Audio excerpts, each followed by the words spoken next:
We're Hasani and Danielle Pettiford, and we're a real couple with real problems who almost called it quits. I was very frustrated. I became very disconnected, very jaded and cold. We have 4 children, going on 20 years of marriage, and we practice what we preach. Our mission, to change the way couples relate to one another and teach them the skills needed to improve the quality of their relationships. This is the Couples Academy Show. Welcome everyone to the Couples Academy Show. My name is Hasani. Good to have you on with me here this morning. Wherever you're tuning in from, we're thankful. We're thankful for you being a part of the community. The community is growing. It's a global relationship that we have because people all over the world dial in to be able to get some insight and wisdom on their particular relationship. We just finished a very successful solo spouse intensive with someone from Paris. It was amazing. And so we appreciate the fact that those people in all 4 corners of the earth are getting information that can be impactful for them. And then they want to do a deeper dive. And so we're excited about her and her relationship and her future. And so if you're in need, you know how to reach out to us. We're at 678-200-8996. Just go to the website, set up a discovery call. We would love to serve you with a spirit of excellence. We would love to be a part of your restoration story. All right, guys, we're in a series. We've been talking about the consequences of infidelity, right? The consequences of infidelity on the marriage. And then we kind of transitioned and talk about the consequences that the betrayed spouse suffers. But today we're going to be talking about the consequences of the unfaithful. What do they go through? Because there's a lot of pain on that side as well. And we want to take the time to explore it. And before we dive in, if you're watching this and maybe you are the one who was unfaithful, what pain, what consequences, what struggles, what challenges are you experiencing? We want you to drop in the comments so that we can acknowledge you. But before we dive in, listen, we're going to go to a quick commercial. If you haven't downloaded the Couples Academy app, please go ahead and do that. You're missing out on a great opportunity to have an interactive experience with all that we provide. So whether it's ongoing content, video content, our blogs, our articles, the ability to join a group, or even, booking a session with one of our practitioners, all of that can be done. We have Bible devotions. We have everything you need in that app. So go ahead and download the Couples Academy app today. Watch this quick thing and we'll be right back. Welcome to the Couples Academy app. The Couples Academy app is your go-to hub for how to do marriage right. Get started with our app today by perusing our amazing features that conveniently allow you to connect. This app is packed with powerful content and resources to help you grow and stay connected. With this app, you can watch our messages, find marriage resources, watch, listen, and read the real-life stories of restored couples, sign up for events, read articles and blog posts, stay up to date with push notifications, share your favorite messages via Instagram, Facebook, Twitter, or email, and download messages for offline use.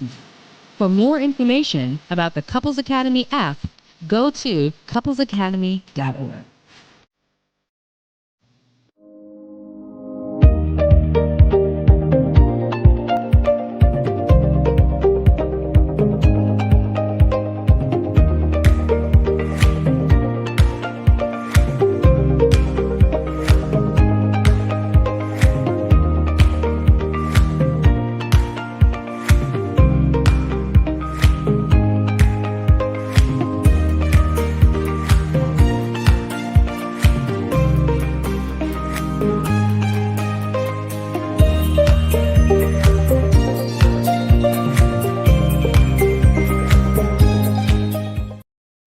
Hey guys, we're back. You're watching the Couples Academy Show. What you just saw was a list of the shows that have just released this week. We're excited about it. You've been tuning in. We've been getting great feedback. We're excited about tonight because Danielle's going to come with it, breaking down, understanding, and embracing your Enneagram. That's the show that many people are excited about. People have been loving Lakeisha's show on sex. That's right. I know it's in the morning. We're talking about sex. That's why she has that show in the evening so that you can tune in and get comfortable with your spouse and learn how to turn things up. And then Walter and Charmaine did a great job talking about foundation for your relationship, what you wish you could have known before you said I do, it's not too late because you can go back and make things happen. And so we're excited about that. Listen, we're talking about the consequences of an affair, but I just want to acknowledge all my people from Chicago and New Jersey. Jersey's in the house. Maryland, there we go. South Carolina. We got Georgia, of course, and then we got people from around the world, Michigan. So we're glad that you're here. Let's dive in. We're talking about what does the unfaithful spouse go through. Now, listen, I oftentimes the focus is on the betrayed spouse, of course, but I'm telling you, there's a deep dive hurt and pain that the unfaithful spouse is going through as well. One of the big things that I think we need to start with is this. Your relationship with God could suffer from a break in fellowship. See, you have to understand, a lot of times when a person has an affair, it didn't come out of nowhere. It wasn't just a mistake. It's not like I slipped on a banana peel and found myself in a situation. There were micro decisions. There was erroneous thinking, right? Compartmentalization, justification, entitlement, all types of things that may have happened prior to this affair.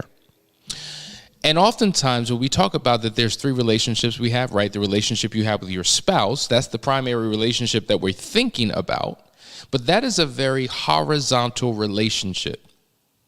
But the success of this relationship is predicated upon the internal relationship with yourself and your vertical relationship with God. Now, it's interesting because there's a lot of people who are caught off guard by their spouse's affair because in their mind, this is the last person that I would ever expect to do such a thing because of their value system, because of their morality, because of their faith, because of who they present themselves to be. And they begin to do something that is completely polar opposite to their nature. And the reality is, it's possible that there was a breach or a breaking away or a disconnect. We talk about the emotional disconnect that you have with your spouse where you begin to drift off in opposite directions. Well, oftentimes there's this disconnect and drift that you have with your Creator. And the further you get from your source, the more numb you can get, the more spiritual deaf you become, and the decisions that you make are no longer in alignment with the decisions that your God or your Creator, your faith tradition would have you make. You begin to go down your own path. And as a result, you find yourself in situations where now you're compromising the integrity of now this horizontal relationship. And so in many cases, the horizontal relationship, the breach of it, is a effect of the initial cause, which was a breach in the relationship, the vertical relationship with the Creator. And then as a result of that, now that there's a breach in the relationship, it can further cause this relationship to suffer. So some people run back to God and get right and become who they need to become and get connected again. But some stay away for too long, right? Some get caught up in pride and ego, and now they're mad at God somehow. And so we've seen how the relationship, the spiritual relationship, has been broken or tattered or negatively affected because of all of the circumstances that they find themselves in. And when you're spiritually connected, man, that's a lost place to be. And to get back into that place, there are specific steps you need to take, but there's got to be a willingness on your part. And so I just need you to understand that whatever is happening in the natural material world is an outward manifestation of what's really happening in the spiritual world. And so this is why we say, it takes a supernatural intervention and a reliance upon your God to help change your situation around. Because if you begin to rely on your own strength, your own intellect, your own pragmatic thinking, you may continue to remain trapped in the pit that you're in. So you have to be submitted to a higher source, a higher power, wisdom beyond your comprehension, right? Spiritual strength to pull you back into the right place in order to restore the relationship. I'm speaking to somebody. Somebody knows what I'm talking about. I know I'm resonating with somebody. It's quiet in these chat lines, but I hear you even though you're not typing, because this is a very real thing. Because when we're doing intensives and we're working with couples, eventually it all comes out. It all comes out that there's been a disconnection for some time now. So reconnect. And when you begin to do that, the pain that you're suffering begins to go away and you begin to heal. Let's go to the next one. Suffering from the emotional consequences of the guilt and shame. And we've talked about this countlessly, how the unfaithful spouse is trapped in their pain, and it's the pain of guilt and shame. Guilt because of what they've done to their spouse, and they're constantly living in turmoil, particularly in this discovery phase, which is the most volatile phase. And so the constant fighting, the constant arguing, them observing the pain and the anger and the rage and the sadness and the tears of their spouse reinforces the guilt that they feel, because that's what they did to their spouse, or they're seeing the consequences that they've had on their family. They just see how things are out of line and out of order, and they played a major role in it. And that weighs on a person's mind and heart. I'm telling you, whether they outwardly express that or not, that is a real struggle that people have. And then the shame. I can't believe I did this. I can't believe I put myself in this situation. I don't even like who I am. I don't even trust who I am. Who is this person? I don't even know. Like, the shame that people stay in is crippling, is debilitating. And when you're trapped in that, see, now there is a healthy dose of guilt and shame, and there should be a shift and a graduation. Like, if a person is in shame, they should graduate into guilt, because shame is a focus on oneself. Guilt is a focus on the other person. And so when people are just stuck in shame, they're so absorbed with themselves that they never consider the pain that their spouse is going through. So if you're going to have these feelings, a healthy dose is good, because it helps to produce change. But to remain in it and to have a permanent address in it, and to particularly be trapped in shame, is where you do not want to be, because now you become completely oblivious to what your spouse is going through. And then it becomes a back and forth tug of war, and couples are now competing for who's in the most pain. And that's not a good place to be. So you want to graduate from shame into guilt, and then guilt into freedom and liberation through forgiveness. And this is where forgiveness comes in, because truth be told, a lot of unfaithful people really struggle to forgive themselves. Even when you, as the betrayed spouse, has, and you're ready to move on and start life anew and have a healthy foundation for your future, they are struggling with forgiveness. Either they really find it hard to believe that God would ever forgive them, and so now that breach that took place in the relationship with God, it remains constant. If you think about David, when David sinned in the Bible, it took him a while before he got back into relationship with God. And during that period of isolation from God, so many things began to go wrong. He was trapped in his shame. He hid from God. Maybe he didn't believe that God could forgive him. Who knows? But that's where a lot of people find themselves in. And so they run from church. They run from spiritual conversations. They run from scripture. They run from everything, and they're hiding. They are in hiding. And being in hiding only makes matters worse. And so I can't believe that God would forgive me. I can't accept your forgiveness. I know you say you forgive me. I know you want to move forward, but it's hard for me to accept it because of what I did to you. So I can't accept it from you, and I can't forgive myself. What a miserable place to be in. That is pain. That's pain. And I want you to consider that that's what they may be going through. I tell you right now, if you are the betrayed spouse, I encourage you to sit down and have a conversation with your spouse, whether husband or wife, and ask him or her, what are you going through? What are you dealing with?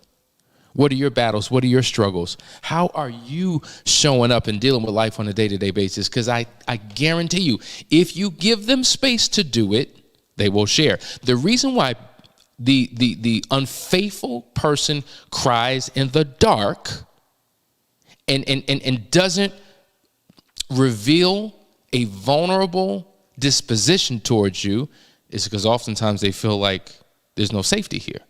I can't share what I'm going through because I'm beat up for how I feel. I don't deserve to hurt. I don't deserve to have pain. It's all about you. So oftentimes you don't realize what they're going through because there's no safe space for them to communicate it with you. I'm going to read some of these comments. Gonzalez says, once I disconnected from the spiritual path during my infidelity, I fumbled horribly. Once I focused on my healing, I started reading the Bible every day nonstop as my recovery, and I think he goes on, as his recovery took place. And so he also goes on to say that forgiveness to yourself is truly important. Very, very, very, very true. Darrell says 100% shame and guilt. This is what he's battling with, and I'm sure there's many others out there who could resonate with what he's saying. And then Amanda says, well, what about those who don't have a relationship with a higher power necessarily? And this is true. There are a lot of people who come to us who don't necessarily have a faith tradition. There's not a particular religion that they subscribe to, or maybe they once had a relationship, don't have it anymore. Like real talk, when we deal with atheists and people who are agnostics, overwhelmingly, the ones that we've worked with, they may have chosen that path because of hurt. Have you ever heard of church hurt? Or maybe they had a bad experience with people who claimed a faith tradition.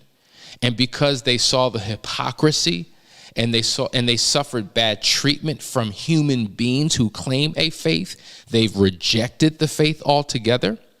But truth be told, all of them believe that there's something out there. They just don't really know what that is. And so we encourage them to go on a journey of self-discovery, of connecting to whatever that thing is, whatever that source is, because it will take something beyond themselves. They have to surrender and submit themselves to something greater than themselves to get them through.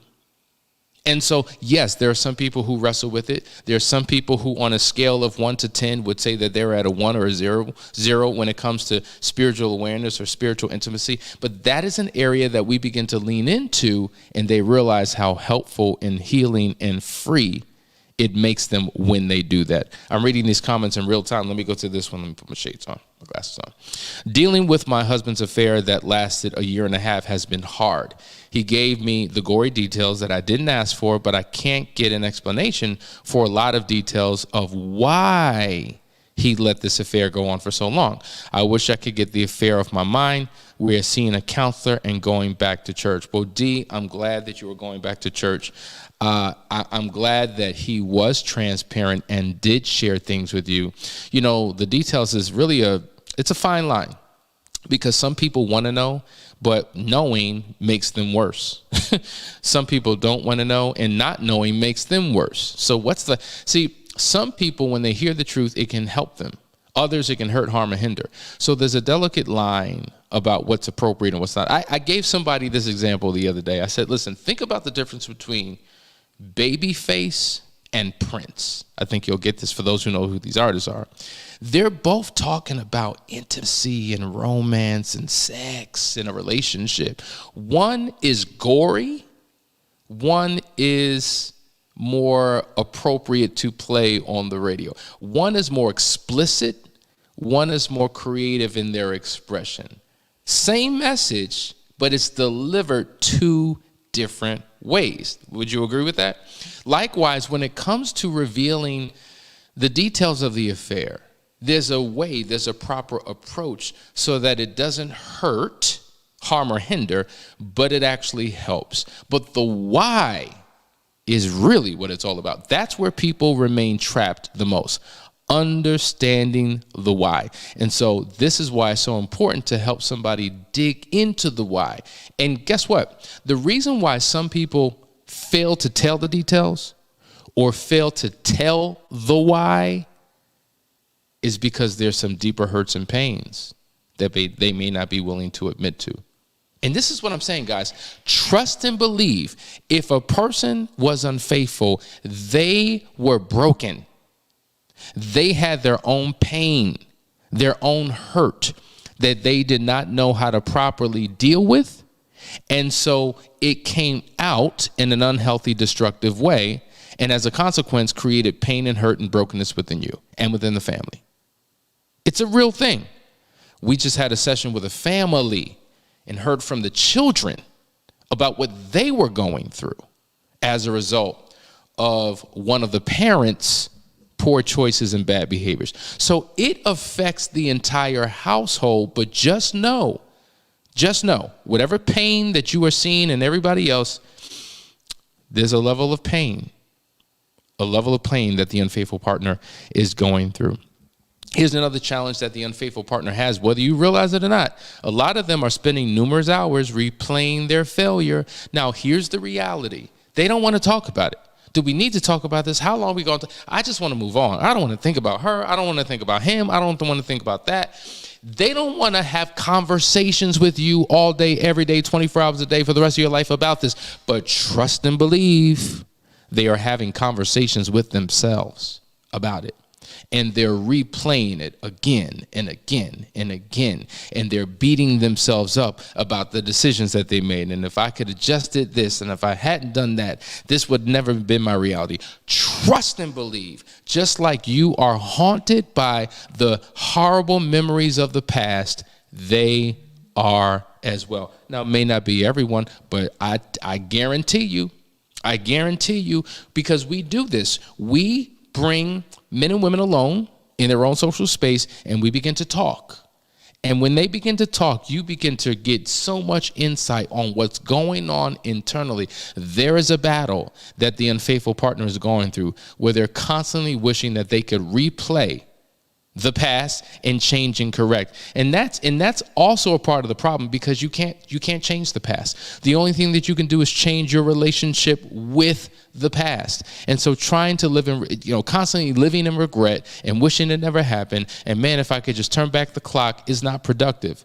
The serenity prayer says, God, grant me the serenity to accept the things I cannot change. Change the things I can, and give me the wisdom to know the difference. I can't change what I have no ability to change. The only thing I can change is what I do today and from this point forward. And when I put my focus on that, that is an outward expression of my ability to properly heal. Let's go to the next one. Job loss resulting from emotional drain and the inability to focus and function. Yeah, let me tell you something. When a person has been unfaithful in a relationship, and now we're talking about this affair and we're in the thick of it. We're in the discovery phase, and it's a very emotional, volatile phase, and we're yelling and we're screaming and things are being broken and we're having conversations. And, here it is. I got to wake up at 7 o'clock in the morning, and we're just getting started with the conversation at 11 o'clock at night. And there's a need to talk. Or the betrayed spouse couldn't sleep. They woke up, they had a nightmare. Well, if I'm up, you gonna get up and we gonna talk. So now it's 2 o'clock in the morning and we're talking, and I'm tired and I'm lethargic and I'm not my best self, and I'm cranky and I'm attitudinal. And now you mad because I'm sleeping. You up in the middle of the night looking over at me and I'm snoring, and you pissed because how could you be in some deep comatose sleep and I'm the one who's up paying? So we gonna be up. Now, I got to get to work in 45 minutes. I haven't had any sleep. Now I'm tired. Now my brain is fuzzy. I'm making errors and mistakes. I don't know how to show up for work. It's impacting my physical body, my health. And now I'm being written up because of poor performance, or I'm showing up late, or I'm snooty or snappy with customers. I'm not playing as a team member on my team. Everything's now being impacted, which is now affecting the bottom line. Now my financial stability is in question because I am having my own mental internal breakdown. I don't know what to do. I'm struggling on a daily basis. I'm telling you, this is a consequence. The consequence is job loss resulting from an emotional drain and the inability to focus and function. This is a very real thing. So it's beyond you need to leave your job because you had an affair with the person at your job. Of course, yeah, you need to move on because being in that environment is toxic and it creates an ongoing trigger for the spouse. But if that's not the case and they weren't at the job, but you have to get up and go to work as if nothing happens, and you know what it is? Listen, you at work now. You need to leave your problems at home and you need to pay attention, and I need you to be alert and I need you to be all in. Now, if I'm doing something that's physically, requires physical strength, I'm weak. I'm not able to show up. If I'm doing something that requires my brain power, I'm weak because now my brain is foggy and I'm tired and I can't function. Like, it impacts other areas of your life. This is why the healing is so critically important for the unfaithful spouse, for them to get to a place where they can finally be healed and whole and complete. All right, Shalise has a question. I need to hear the whole truth, and I still have questions. I fear that starting the conversation may destroy the progress we've made. These points validate my fear. Yep, I get it. And fear either stifles you and keeps you from doing something, or fear drives you potentially to doing something that is not healthy and does not work. But when we're trapped in that fear, it's a perpetual crazy cycle that you remain in. And this is why we say you have to feel the fear and do it anyway. All the truth that you're looking for may not come out in that one conversation. You have to understand that there's going to be a series of conversations that you're going to have as the truth begins to come out. And real talk, don't do it alone. These conversations oftentimes can't be done alone. When there's a third person there holding you both accountable and they're part of the conversation, pulling questions out, helping to clarify answers, it puts you two in a much better space to get the clarity and understanding that you need.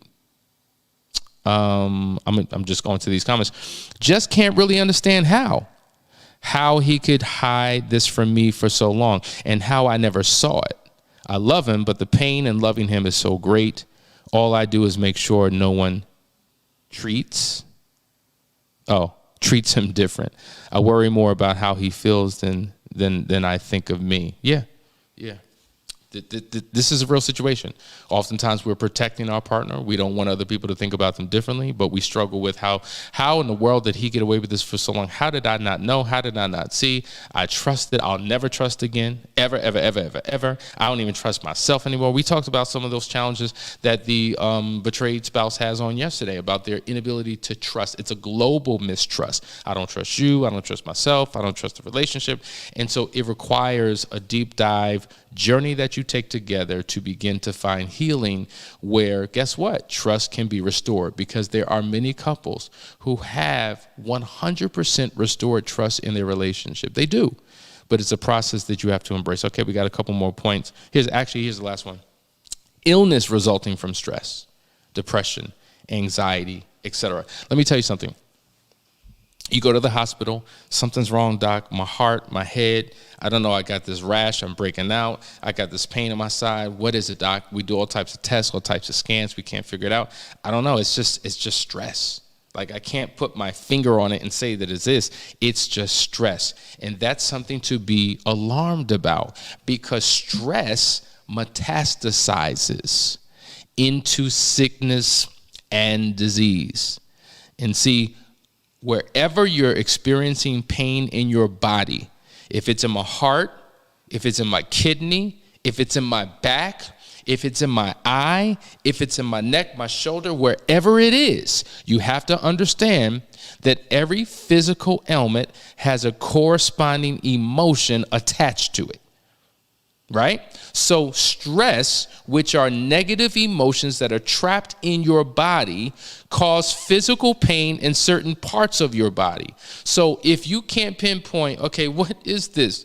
There's a book called How to Heal Your Life by Dr. Lewis Hayes. And she says every sickness and disease, overwhelmingly, is a result of a corresponding emotion. And when you begin to heal the emotion within your body, it heals that area of your body. It's your body talking to you, telling you something's not right. take a deeper dive. And so when you begin to live your life from the inside out and begin to explore the thoughts that are going on through your mind, the feelings and the emotions that you're harboring in your heart and in your body, it's the beginning of the journey back to a healed, whole place. Guys, these are the things that we need to do if we are going to find healing and restoration in our marriage. I mean, we're really just scratching the surface here. We're just giving you just a few things that wind up being consequences of an affair. Everyone's affected by this, but how long do you want to continue to live in this pain? None of you want to live in this, but yet and still some of you choose to do nothing about it. You're hoping that it will just go away. You stick your head in the sand and wish that it never happened. You close your eyes, you close your ears, you turn yourself off to any source of help that you can get. You try to DIY it yourself, and that is not what you were made to do. You were made, like if I'm in physical pain, I'm going to a doctor. When my car breaks down, I'm going to a mechanic. Like you have to, when something happens in the house beyond my ability to repair, I call a repairman, right? A contractor. You have to rely on the wisdom and expertise of other individuals and professionals to guide you through a process. What are you waiting for? Meanwhile, things are getting progressively worse. The pain is building up. Things get tremendously worse. And now your relationship is on death's door. And it doesn't have to be. All you have to do is make a decision. And that is why Couples Academy is here. So guys, I hope you heard something today that was impactful for you, something to think about, a conversation to begin to have with yourself and your spouse as you consider what your next steps will be. Love you. See you tomorrow for another great episode. And make sure you tune in tonight for Danielle's Embracing Your Enneagram. But until then, see you in the AM.